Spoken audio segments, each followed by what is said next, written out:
Luis de los Reyes, engaged na sa kanyang non-showbiz boyfriend, ang mga detalye alamin sa ating video.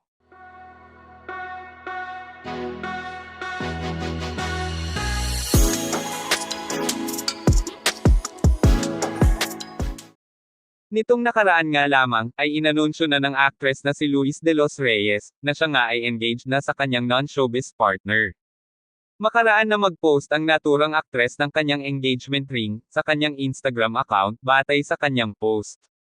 Dito ay ibinida niya ang kanyang singsing, na ibinagay ng kanyang non-showbiz boyfriend na si Gino. Ang marriage proposal na ito ay ginanap sa United Kingdom. Ang nasabing post ng aktres, ay siya namang inulan ng pagbati at suporta mula sa mga netizens, at maging ng kanyang mga kasamahan sa showbiz industry, tulad na lamang nina Jano Gibbs, Kim Rodriguez, Carla Abellana, Barbie Forteza, Riza Senon, Bea Binene at marami pang iba.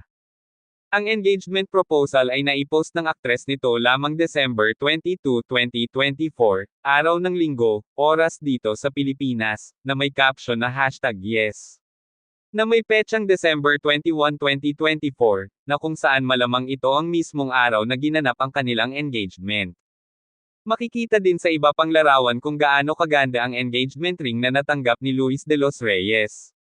Sumikat at nakilala si Luis de los Reyes bilang isang kapuso artist. Ilan sa kanyang mga palabas na pinagbidahan ay ang Pilyang Kerubin, Real Love Presents, Twin Hearts, at ang Alakdana kasama si Alden Richards bilang kanyang leading man.